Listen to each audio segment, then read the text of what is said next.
दोस्तों ये कहानी तो ऐसे भाई बहन की है जो कि एक आइलैंड पर फंस जाते हैं और दबा के संभोग करते हैं। जहां देखो वहां भटाभट भटाभट जंगल में, पानी में, समुंदर में भटाभट भटाभट करते रहते हैं। तो चलिए देखते हैं ये दोनों इस आइलैंड पर कैसे सरवाइव करते हैं। लेकिन यार तुम लाइक और कमेंट नहीं करते, कोई बात नहीं यार। और हमारे न्यू चैनल मिस्टर रिकेप को सब्सक्राइब कर देना, क्योंकि इस पर इससे भी फाड़ फाड़ मूवीज आने वाली हैं। मूवी की शुरुआत इन्हीं दो भाई बहन के साथ होती है जो कि एक दूसरे के कजन्स हैं और अपने पापा के साथ अपने घर को छोड़कर यूरोप जा रहे होते हैं।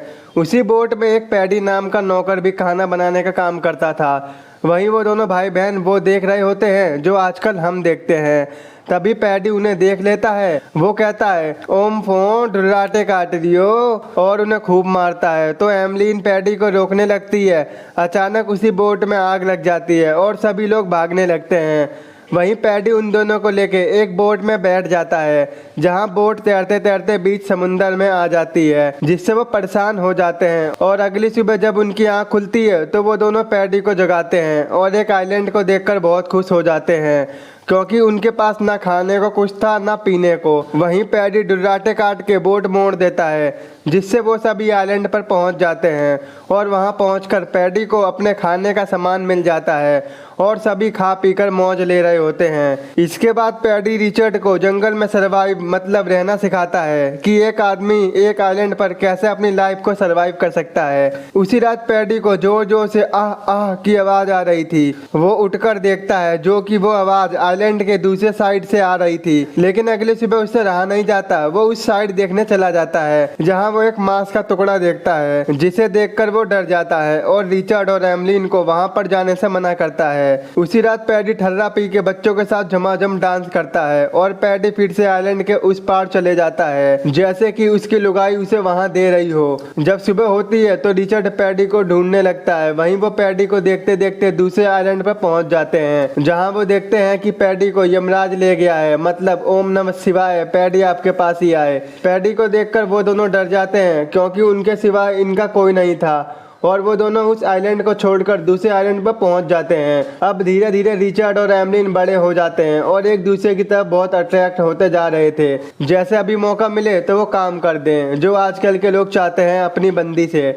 लेकिन उन दोनों को इतनी समझ नहीं थी कि हम क्या कर रहे हैं। इसके बाद एमलीन जब नहाने जाती है तो उसकी लाइफ का उसे पहली बार पहला पीरियड्स होता है, जिसे देखकर वो डर जाती है। वो रिचर्ड को आवाज देने लगती है, लेकिन एमलीन को फील होता है कि ये ब्लड उस वजह से आ रहा है और वो रिचर्ड को वहां से जाने को कहती है। उसके बाद रिचर्ड एमलीन से पूछता है वो ब्लड कहाँ से आया था, कोई चोट तो नहीं लगी ना तुमको?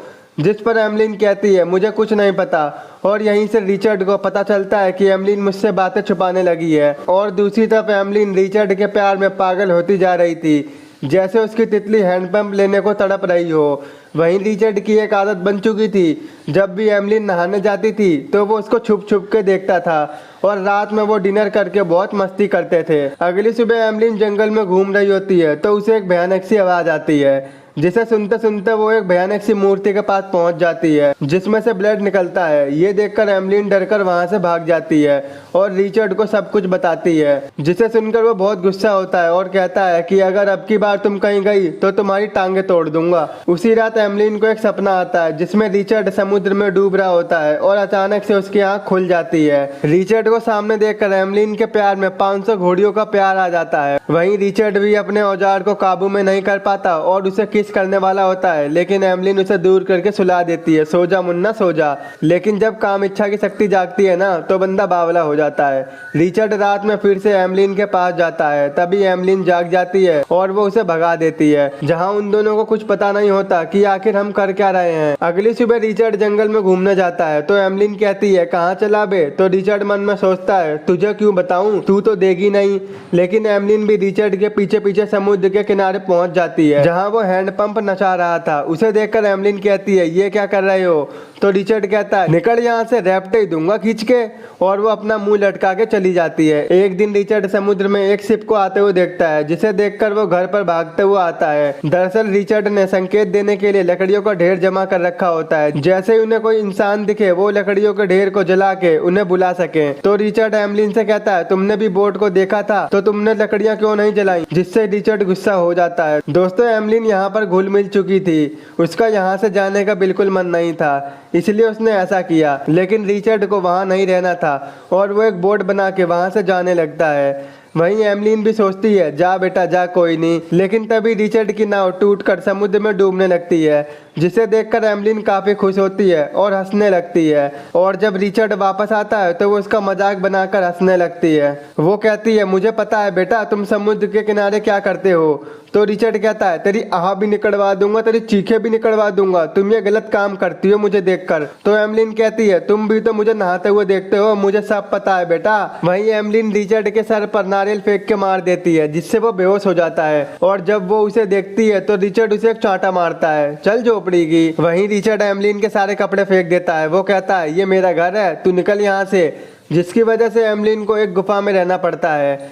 अगले दिन एमलीन उसी भयानक सी मूर्ति को फूल चढ़ाने जाती है, क्योंकि वो उसे अपना गॉड मानती थी। और घर आते टाइम उसका पैर एक जहरीली मछली पर पड़ जाता है, जिससे वो काफी ज्यादा बीमार हो जाती है। जब रिचर्ड को एमलीन नहीं दिखती है तो वो उसके पास जाता है। वो एमलीन से पूछता है क्या हुआ। तो एमलीन कहती है कल घर आते टाइम मेरा पैर एक जहरीली मछली पर पड़ गया था, जिससे मुझे फीवर हो गया है।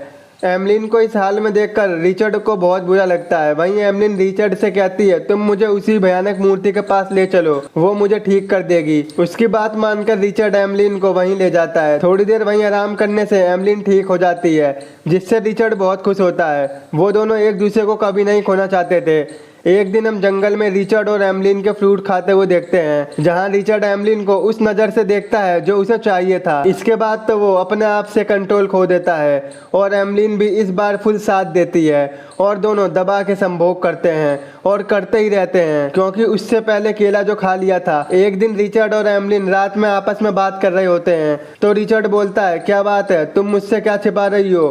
तो एमलीन कहती है कुछ नहीं। तो रिचर्ड कहता है बेटा मैं देख रहा हूँ तू मुझसे बातें छुपाने लगी है। तो एमलीन कहती है यार मेरे पेट में बहुत दर्द और हलचल सी हो रही है। लेकिन रिचर्ड को भी इस बारे में कुछ पता नहीं होता। मैं बताता हूँ बेटा, दबा के केले खाओ, जोर से टपकाओ और 9 महीने की सजा पाओ। कुछ महीने बाद हम देखते हैं कि एमलीन का पेट और भी ज्यादा बढ़ गया है। वहीं रिचर्ड जंगल में घूमने जाता है तो उसे वहां अपने जैसे आदिवासी दिखाई देते हैं, जो एक इंसान की बलि चढ़ा रहे होते हैं। और वो डरकर वहां से भागकर जब घर आता है तो वो एमलीन को एक बेबी के साथ देखता है। दरअसल एमलीन अब माँ बन गई थी। वहीं उसका बच्चा बहुत रोता है तो उन्हें लगता है कि इसको भूख लगी है और वो दोनों उसे फल खिलाने लगते हैं। लेकिन भला वो बच्चा फल कैसे खाए, उसे तो मम्मी का मिल्क चाहिए। तभी एमलीन उसको गोद में ले लेती है और वो बच्चा एमलीन का मिल्क पीने लगता है। वहीं रिचर्ड एमलीन को आइलैंड के दूसरी तरफ जाने से सख्त मना करता है और अब ये दोनों अपनी लाइफ में काफी खुश थे। एक दिन रिचर्ड के पापा शिप लेके वहीं से जा रहे होते हैं और अपनी दूरबीन से वो रिचर्ड को देखता है, जिसे लगता है कि ये कोई आदिवासी है, और वो अपनी बोट को मोड़कर चले जाते हैं। वहीं रिचर्ड और एमलीन ने भी उस बोट को देखा था, लेकिन अब उसका मन वापस जाने से बदल चुका था। इसके बाद रिचर्ड और एमलीन पुराने आइलैंड पर जाते हैं जहां वो स्टार्टिंग में आए थे और अपनी पुरानी यादों को याद करते हैं। वहीं उन दोनों का बेबी अब बड़ा हो चुका था। वो एक जहरीली बेर को तोड़कर बोट में डाल देता है और वहां से घर जाते टाइम रिचर्ड का बच्चा नाव की पतवार को नीचे समुद्र में गिरा देता है। एमलीन उसे उठाने की बहुत कोशिश करती है लेकिन कोई फायदा नहीं होता।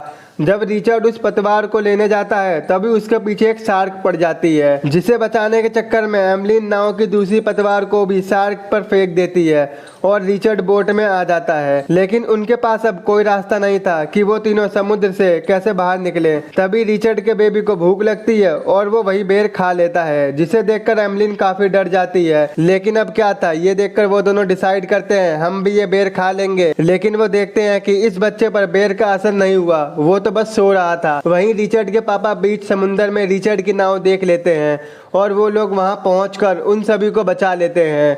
यही मूवी का एंड हो जाता है। दोस्तों इस मूवी का नाम है द ब्लू लेगून, जो कि साल 1980 में रिलीज की गई थी। आई होप आपको मेरा एक्सप्लेन पसंद आया होगा, और अभी तक आपने हमारे फेसबुक पेज और इंस्टाग्राम को फॉलो नहीं किया है तो कर दो यार, और हाँ चैनल को सब्सक्राइब भी कर देना। तो मिलते हैं आपसे ऐसे ही नेक्स्ट वीडियो में।